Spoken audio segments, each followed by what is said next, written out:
যে জুলাই গণঅভ্যুত্থানের সবচেয়ে সুবিধাভোগী গোষ্ঠী কারা, সেটা তো আমলারা, এবং সবচেয়ে দ্রুততম সময়ের ভিতরে সবচেয়ে সুবিধাভোগী হচ্ছে আমলারা। এবং জুলাই গণঅভ্যুত্থানের ভিতরে যদি সত্যিকারের মানে মানুষের আকাঙ্ক্ষা প্রতিফলন না ঘটে, তার দায়ও আসলে আমলারা। কিন্তু আমলাদের ভিতরে আবার ওই মেকানিজম আছে, সেই দায়টা আমরা মনে করবো যে দায়টা আসলে এই কতিপয় উপদেষ্টারা, আমরা মনে করবো দায়টা কতিপয় ছাত্ররা বা আমরা সাধারণ মানুষেরা, এবং সেই আমলারাই এখনো বসে আছে। বাংলাদেশের গণমাধ্যম, আপনি একজন সিনিয়র সাংবাদিক এবং সম্পাদক হিসেবে কি মনে হয় যে বাংলাদেশের গণমাধ্যমগুলো আসলে কেন এই ভূমিকাটা, দায়িত্বশীল ভূমিকাটা যথাযথভাবে পালন করতে পারছে না? এখনও কি আসলে সেই স্বৈরাচারী ধারাটা বহাল আছে, নাকি কিছুটা সংস্কার হয়েছে আসলে এই নতুন সময়ে? সংস্কার হয়েছে, যদি হয়েও থাকে সেটা খুব বেশি দৃশ্যমান না, এটা হচ্ছে বিষয়। মানে ধরেন আমরা মানে সংবাদপত্র পড়ি প্রতিদিনের সকালে, সংবাদপত্র পড়ে আমাদের মনে হয় না যে সংস্কার হয়েছে। সংবাদপত্র নিজে বলছে না। এখন কেউ দাবি করতে পারে যে আমরা সংস্কার করছি, কিন্তু সেই সংস্কার আমার সংবাদপত্র পাঠের ভিতর দিয়ে উপলব্ধিতে আসছে না বা জাগছে না, সেইটা একটা ব্যাপার। আর আমাদের সংবাদপত্র ধরেন দীর্ঘদিনই একটা নির্দিষ্ট ধারাতে চলছে। সেই নির্দিষ্ট ধারার ভিতর দিয়ে চলার ফলে সংবাদপত্রর যে শক্তিশালী ভূমিকা পালন করার দরকার, আমাদের দুই একটা সংবাদপত্র বাদ দিয়ে কেউই তো ধরেন ওই শক্তিশালী ভূমিকা পালনের প্রতি যে মানে তাদের যে নিষ্ঠা থাকার দরকার, যে আগ্রহ থাকার দরকার, এবং জনগণের কাছে একটা দায়বদ্ধতা থাকার দরকার, সেইটা তো আসলে সেভাবে করেনি। এবং এটা তো আপনাকে মনে রাখতে হবে যে আমরা ধরেন দীর্ঘদিন ধরে একটা ফ্যাসিস্ট কালচারের ভিতরে বড় হচ্ছে, এবং এই ফ্যাসিস্ট কালচারের সবচেয়ে সুবিধাভোগী জায়গাটা ছিল কিন্তু সংবাদপত্র, নিশ্চয়ই গণমাধ্যম। এবং এখানে তো ধরেন সংবাদপত্রকে তো এক ধরনের মানে কলুষিত করা হয়েছে। এবং এই ধরেন আমাদের এখানে এখন সংবাদপত্রও নেই ওই অর্থে, গুটি কয়েক ধরেন হচ্ছে মানে অনলাইন রয়েছে, প্রচার মাধ্যম রয়েছে, এবং অনলাইনগুলো প্রত্যেকটা ব্যবসায়িক প্রতিষ্ঠানের হাতিয়ার। ব্যবসায়িক প্রতিষ্ঠানের নিউজের থেকে বোধহয় ভিউজে তারা বেশি আগ্রহী, ভিউজে বা ঠিক ওইখানে সাংবাদিকতা বলতে যা বোঝায় সেটা হয় না, এটা হচ্ছে বিষয়। আমাদের অনলাইনগুলোতে ধরেন দেখবেন যে অনলাইনগুলোতে আপনি দেখাতে পারবেন যে ধরেন অনলাইনগুলোর মূল দায়িত্বে এমন কোনো কেউ আছে যারা 40 বছর ধরে সাংবাদিকতা করছে। অনলাইনগুলোতে মূল দায়িত্বে এমন কেউ আছে যে ধরেন 30 বছর ধরে সাংবাদিকতা করছে।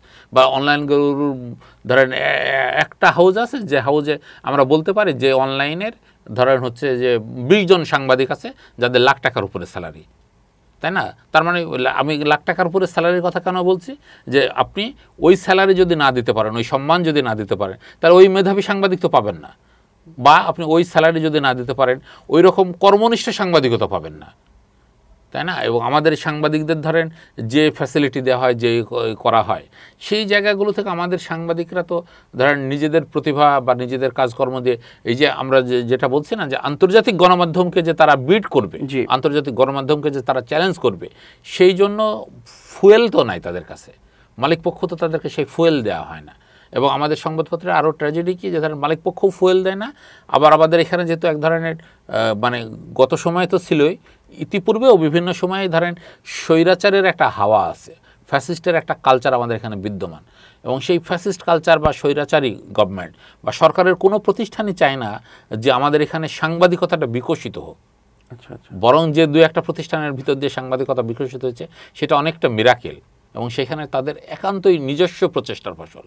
আমাদের এখানকার ধরেন মন্ত্রণালয়গুলো বলেন বা বলেন, কেউই সাংবাদিকতা বিকশিত হোক সেটাকে চায় না, বা সাংবাদিকতা এগিয়ে যাক। কারণ সাংবাদিকতা যদি বিকশিত হয় তাহলে তারা যে সিস্টেমের ভিতর দিয়ে চলছে সেই সিস্টেমকে তো প্রশ্ন করবে। হ্যাঁ, সেই সিস্টেমের, এবং সেই সিস্টেম তো নিশ্চয়ই ভালো না, ভালো না বলেই তো মানে আমাদের মানে সরকারে যারা আসে তারা স্বৈরাচার হয়ে ওঠে। এবং সেই স্বৈরাচারের ভিতরে কেউ হয়তো ধরেন স্বৈরাচারের পাস মার্কে লেটার মার্ক পেয়ে যায়, কেউ হয়তো ধরেন ফার্স্ট ডিভিশন পায়, কেউ সেকেন্ড ডিভিশন পায়, কেউ থার্ড ডিভিশন পায়। কিন্তু আমাদের সরকাররা বেশিরভাগই সবই কিন্তু আসলে স্বৈরাচারের ধারাতেই আছে।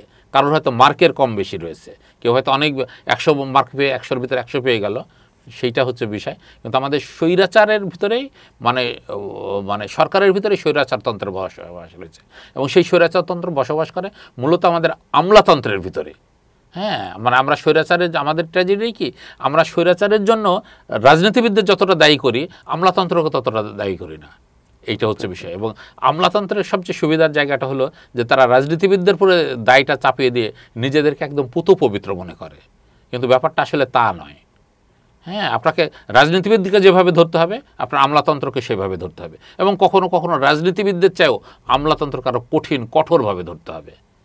কিন্তু আমাদের এখানে যারাই ক্ষমতায় আসে, ক্ষমতায় আসার পর মনে করে যে নিজে আগে আর 5 বছর কেমন করে থাকবে, নিজে 2 বছর 2 দিন বা 3 দিন কি করে থাকবে। তারা ক্ষমতা মানে আমলাতন্ত্রকে কোনো প্রশ্ন করে না, আমলাতন্ত্রকে ঢেলে সাজানোর জন্য কোনো চেষ্টা করে না। এবং এই যে দেখেন যে জুলাই হচ্ছে গণঅভ্যুত্থান যে হলো, এবং জুলাই গণঅভ্যুত্থানের ক্ষেত্রে আমরা যে ত্যাগ স্বীকার করলাম, সেই ত্যাগের কে কী পেলাম তার চেয়ে বড় কথা যে জুলাই গণঅভ্যুত্থানের সবচেয়ে সুবিধাভোগী গোষ্ঠী কারা, সেটা তো আমলারা। এবং সবচেয়ে দ্রুততম সময়ের ভিতরে সবচেয়ে সুবিধাভোগী হচ্ছে আমলারা। এবং জুলাই গণঅভ্যুত্থানের ভিতরে যদি সত্যিকারের মানে মানুষের আকাঙ্ক্ষা প্রতিফলন না ঘটে, তার দায়ও আসলে আমলারা। কিন্তু আমলাদের ভিতরে আবার ওই মেকানিজম আছে, সেই দায়টা আমরা মনে করবো যে দায়টা আসলে এই কতিপয় উপদেষ্টারা, আমরা মনে করবো দায়টা কতিপয় ছাত্ররা বা আমরা সাধারণ মানুষেরা। আসলে আমাদের সাধারণ মানুষের তো কিছুই করার নেই, দেশ চালাইতে আসলে আমলারা, এবং সেই আমলারাই এখনও বসে আছে। আমরা যতদিন আমলাদের বিরুদ্ধে কথা বলতে না পারবো, আমলারাই নির্ধারণ করে যে আজ সভা মঞ্চে কারা কে কী হবে, আমলারাই নির্ধারণ করে শিল্পকলা একাডেমিতে কী হবে, আমলারাই নির্ধারণ করে বাংলা একাডেমিতে কী হবে, আমলারাই নির্ধারণ করে ঢাকা বিশ্ববিদ্যালয়ে ওই আরসি মজুমদার হলে সামান্য একটা সেমিনারে কে বক্তৃতা দিবে আর কে বক্তৃতা দিবে না। পুরো জিনিসটা আসলে আমলাতন্ত্রের হাতে বন্দী। এবং আমাদের উপদেষ্টারা বা আমাদের প্রধান উপদেষ্টারা যিনি আছেন, তিনিও যে কোনো কারণে হোক আমলাদের প্রতি মানে তারা আঙ্গুল তুলতে চান না। অথচ আমলাদেরকে যদি আমরা সংশোধন না করতে পারি, এই বাংলাদেশে অভ্যুত্থান হবে এবং অভ্যুত্থান হতেই থাকবে, অভ্যুত্থান আসবে অভ্যুত্থান যাবে, কিন্তু আমলাদেরই হবে না। এবং আপনার মনে আছে, আমি একটা নতুন করে বলি যে আমরা তখন ছাত্র, কিন্তু ধরেন তখনই আমার এই সবের প্রতি এক ধরনের ঝোঁক ছিল বা সংগ্রহ করার প্রবণতা ছিল। তখন হচ্ছে বাংলাদেশ লেখক শিবিরের পক্ষ থেকে একটা সংকলন বের করা হয়েছিল, এবং সেই সংকলনের ভিতরে একটা ধরেন পুঁথির মতো করে একটা ছড়া ছিল। সেইখানে বলা হচ্ছিল যে এরশাদের সময় আমলাতন্ত্র কীভাবে সুবিধা নিচ্ছে, যে ভাই সাহেব চৌকিদার তোমারই তো দিন, তোমার ঘরে রিলিফ আসে গুঁড়ো দুধের টিন। হ্যাঁ, মানে এই যে আমাদের সচিবালয় থেকে জিনিসটা একদম আমার সেই চৌকিদার পর্যন্ত এই গুঁড়ো দুধের রিলিফের টিন কিন্তু ভাগ হতে থাকে। হ্যাঁ, এবং সবাই এর সুবিধা নেয়। আমাদের আমলারা যদি শুদ্ধ হয়ে যায় এবং আমলারা যদি মনে করে যে আমরা দেশটাকে সুন্দর করব, তাহলে এই দেশ সুন্দর হবে। এক্ষেত্রে তো আমরা দেখি যে আমলাতন্ত্র এবং আমলাদের কথা আপনি বললেন, আমাদের স্বৈরাচারীর পতন হওয়ার পরে 36 জুলাইয়ের পরে আমরা দেখলাম যে রাজনীতিবিদরাই শুধু পালিয়ে গেল, বা তারাই নানা রকম প্রশ্নের মুখে আছে, অ্যারেস্ট হয়েছে, বা তাদের বিচারের অপেক্ষায় আছে সবাই জাতি, বা তাদের হাত করা বা তার রিমান্ডেও আছে। কিন্তু আমলাদের ব্যাপারে কোনো প্রশ্ন তোলা হয়নি। ডিসিএসপি, পুলিশ, সরকারি সংস্থাগুলোতে যারা ছিল তাদের বিচার তো দূরে থাক, কারোর প্রতি প্রশ্ন ওঠানো হয়নি এবং কাউকে অভিযোগ করে অ্যারেস্টও করা হয়নি, একটা মামলাও দায়ের করা হয়নি। আসলে এই ব্যাপারটা কেন ঘটলো? কেন আমলারা পার পেয়ে যাচ্ছে? কেন এই যে অবৈধ টাকার পাহাড় যারা গড়েছে, যারা লুটপাট বা তদবির বাণিজ্য অনিয়ম করে যেসব আমলারা এখন পর্যন্ত যারা টাকার পাহাড় গড়েছে, বিদেশে বেগমপাড়ায় বাড়ি করেছে বা টাকা পাচার করেছে, তাদের বিরুদ্ধে ব্যবস্থা কেন নেওয়া যাচ্ছে না? এর কারণটা কি, আসলে রহস্যটা কি? রহস্যটা ওই যে আমাদের যারাই ক্ষমতাসীন হয় তারা আসলে জনগণের কথা ভুলে যায়, এইটা হচ্ছে বিষয়। এবং তাদের কখনো মনে হয় না যে তারা আবার ক্ষমতা থেকে চলে যাবে। আমার ধরেন এই সময়ের যে একজন খুবই মানে বড় দলের, সবচেয়ে বড় দলের ধরেন সেকেন্ড পারসন, উনি বিবিসিতে একটা সাক্ষাৎকার দিয়েছিলেন। আমার মনে আছে যে তখন আমি খোলা কাগজের সম্পাদক, আমি হচ্ছে মানে গাড়িতে আসছিলাম মহাখালীর, যখন ওই যে আইসিডিডিআরবি হাসপাতালটা পার হচ্ছিলাম, তখন বিবিসিতে ওই খবরটা প্রচার হচ্ছিল। এবং ওইখানে উনি বলছিল যে উনি কিছুদিন আগে জেল থেকে মুক্তি পেয়েছেন, বুঝছেন। তো ওই খবরের ভিতর উনি বলছেন যে আসলে জেলগুলো এত খারাপ অবস্থায় আছে, আমি যদি কোনো দিন ক্ষমতায় যাই তাহলে হচ্ছে প্রথম কাজ করব যে জেলগুলোকে সুন্দর করব, বুঝছেন। উনি এখন হয়তো ক্ষমতায় যাননি, কিন্তু ক্ষমতাকে নিয়ন্ত্রণ করেন উনি। হ্যাঁ, এবং আমি চ্যালেঞ্জ দিয়ে বলতে পারি যে এই মুহূর্তে ওনার ওই কথাটা আর মনে নেই, এবং উনি ক্ষমতায় গেলেও ওনার আর ওইটা মনে হবে না। কিন্তু সেই দিন কিন্তু উনি বিবিসিতে খুব সুন্দর করে বলছিলেন যে ক্ষমতায় এক মুহূর্তের জন্য যদি যায় তাহলে উনি প্রথম হচ্ছে জেলখানাগুলোর সংস্কার করবে, কারণ জেলখানাগুলো খুবই খারাপ অবস্থা।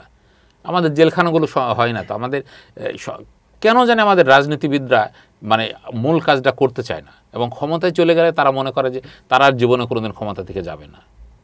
যখনই তারা বিরোধী দলে যায়, যখনই তারা পল্টন ময়দানে মার খায়, তখন তাদের মনে হয় যে আহারে হচ্ছে মানে এইগুলো ঠিক করার কথা। ফলে আমাদের রাজনীতির আছে। এখন আমরা নতুন যারা ছাত্র রাজনীতিতে আসছে তাদের প্রতি আমরা আসলে আশাবাদী হতে চাই যে তারা নিশ্চয়ই সেই পুরাতন পথে হাঁটবে না। এবং আমাদের এখানকার লেখক কবি সাহিত্যিকরাও আমাদের এখানে আসলে আমাদের দৃষ্টিভঙ্গিটা কেমন হওয়া উচিত সেইটা নিয়ে একটা জটিলতা রয়েছে। ধরেন লালন একাডেমির অনুষ্ঠান হচ্ছে, লালন একাডেমির মানে সভাপতি হন পদাধিকার বলে হচ্ছে ডিসি সাহেব। তো লালন একাডেমির সভাপতি ডিসি সাহেব কেন হবে? এবং লালন একাডেমির সেই অনুষ্ঠানে ধরেন লালনকে নিয়ে যে প্রতি বছরের অনুষ্ঠান হয়, ওইখানে ধরেন একজন আলোচক থাকে যিনি ক্ষমতা কাঠামোর বাইরের লোক, বাকি হচ্ছে বিশেষ প্রধান অতিথি থাকবে, সভাপতি হবেন ডিসি সাহেব, প্রধান অতিথি হবেন এসপি সাহেব, ধরেন হচ্ছে তারপরে আলোচক হবেন আরেকজন হচ্ছে মানে এডিসি সাহেব, ইত্যাদি ইত্যাদি। তো এইটা কোনো হলো? দেশটাকে আসলে সচিবদের দেশ, এবং সচিবদের তো হচ্ছে যে কথা ছিল যে কাজটা বাস্তবায়ন, এটা তো সব সরকারি প্রতিষ্ঠান। বাংলা একাডেমিতে আপনি যান যে বাংলা একাডেমিতে গিয়ে সচিব বসে থাকে। শিল্পকলা একাডেমির আজকে আমরা কেউ খেয়াল করলাম না যে এই যে মানে হচ্ছে জামিল সাহেব যে পদত্যাগ করলেন, এবং জামিল সাহেবের এই সমস্যার মূলে ছিল আসলে সচিব মহোদয়, এবং এই ইয়ার মনে হচ্ছে যে সচিবালয়ের সমস্যা, এবং হচ্ছে আমাদের উপদেষ্টা মহোদয় এটা খেয়াল করলেন না। কেন করলেন না সেটা একটা ট্র্যাজেডি, যে উনি একজন বাইরের মানুষ হয়েও যে বা রাজনীতির ভিতরের এই চক্রের বাইরে থাকার ফলেও উনি বুঝলেন না যে এই যে মহাপরিচালককে মানে যেভাবে সরানো হলো সেইটা হচ্ছে যে উনি হচ্ছে সচিবতন্ত্রের দুর্বৃত্তের কারণে উনি পারলেন না। এইটা হচ্ছে বিষয়। এবং আপনি নিশ্চয়ই জানেন যে শিল্পকলায় কোনো অনুষ্ঠান হলে শিল্পকলার মহাপরিচালক যদি নাম সিলেক্ট করে দেয় যে আপনি অমুক অমুককে দাওয়াত দেন, সচিবালয়ে বসে সিদ্ধান্ত হয় যে আসলে কাকে কাকে দাওয়াত দেওয়া হবে। এখানে মহাপরিচালকের কিছু যায় আসে না। এইটা হচ্ছে বিষয়। তাহলে একজন আমি তাকে মহাপরিচালক করে রাখছি, কিন্তু উনি একটা অনুষ্ঠান করবেন, সেই অনুষ্ঠানে অতিথি তো দূরের কথা, সাধারণ দর্শক হিসাবে কাউকে দাওয়াত করলে ওইখান থেকে অনুমোদন হয়ে আসতে হয়, এবং সেই অনুমোদনে যদি ঠিকচিহ্ন না থাকে, ওনার ওয়াইফের ব্যাপারেও যদি ঠিকচিহ্ন না দেয়, ধরেন কথার কথা মহাপরিচালকের বউকে একটা দাওয়াত দেবেন, সেটা দেওয়ারও ক্ষমতা মহাপরিচালকের নেই। এটাও সচিবালয় থেকে হয়ে আসে। এটা বাংলা একাডেমিতে হয়, এটা শিল্পকলাতে হয়, এটা নজরুল একাডেমিতে হয়। এবং এইগুলো আমরা প্রতীক হিসাবে কেন বলছি, এইগুলো হওয়া মানে সর্বত্র হয়, এইটা হচ্ছে বিষয়। এবং আমরা ওই যে আমি কিছুদিন আগে এক সচিব মহোদয়ের সঙ্গে কথা বলছিলাম, উনি অনেক সিনিয়র সচিব। আমি বলছিলাম যে আমাদের সচিবরা কেন এই অতিথি হওয়া শুরু করলেন, ওনারাই কেন প্রধান অতিথি, ওনারাই কেন বিশেষ অতিথি, এই সংস্কৃতি আমাদের কোথায় থেকে আসলো? এটা হচ্ছে বিষয়। এবং সচিবরা যদি এত মানে ধরেন তারাই যদি সাহিত্যিক হয়, তারাই যদি কবি হয়, তাহলে আমাদের আর অন্যদের স্বাধীন গবেষক, স্বাধীন লেখক, স্বাধীন তৈরি হবে কোথায় থেকে? বরং তাদের তো টার্গেট থাকবে যে স্বাধীন লোকদেরকে সামনে নিয়ে আসা, এবং তারা জীবনে কোনোদিন ক্ষমতাসীন থাকা অবস্থায় কোনোদিন মঞ্চে উঠবে না। আমি চাই না যে আমার ডিসি ক্ষমতাসীন থাকা অবস্থায় কোনোদিন কোনো মঞ্চের আশেপাশে ঘুরুক, বরং ওই অনুষ্ঠান, হ্যাঁ, ওনারা রাজনীতিটা কেমন করেন যে ওনাদেরকে যদি মানে চেয়ারে না বসানো হয় তাহলে ওই অনুষ্ঠানটা সুন্দরভাবে হতে দেওয়া হবে না। অথচ ওনাদের কাজ ছিল যে অন্যরা বসবে, অন্যদেরকে ওনারা নির্ধারণ করবে, এবং সেই অনুষ্ঠানটা যেন সুচারুভাবে হয় সেইটার জন্য যা করার দরকার সেটা তারা বাস্তবায়ন করবে। আর যদি সেটা করতে না পারেন তাহলে বুঝতে হবে যে আমাদের সচিব, আমাদের এসপি মহোদয়, আমাদের আর যারা আছেন XYZ, তারা আসলে নিজের কাজটাই করতে পারেন, এবং সেটা হচ্ছে নিজের যেখানে সুবিধা আছে, নিজের যেখানে পদ আছে, নিজের যেখানে বাগ্মিতার সুযোগ আছে, সেই জায়গাটাতে তারা মানে ধরেন জনগণের টাকা নিয়ে এসে সেই জায়গাটাতে তারা নিজেরাই অতিথি হয়ে যান। এটা হচ্ছে বিষয়। জনগণের টাকাতে নিয়ে এসে আপনি জনগণের ভিতর থেকে লোক খুঁজবেন, এবং আপনি সেই লোককে খুঁজেন যে লোকের সাথে শাসক এবং প্রশাসকের বর্গের কোনো যোগ সুযোগ নাই। যদি সেই শাসক এবং প্রশাসকের উপর যোগ সাজস থাকে তাহলে বুঝতে হবে যে এখানে সত্যিকারের হচ্ছে না।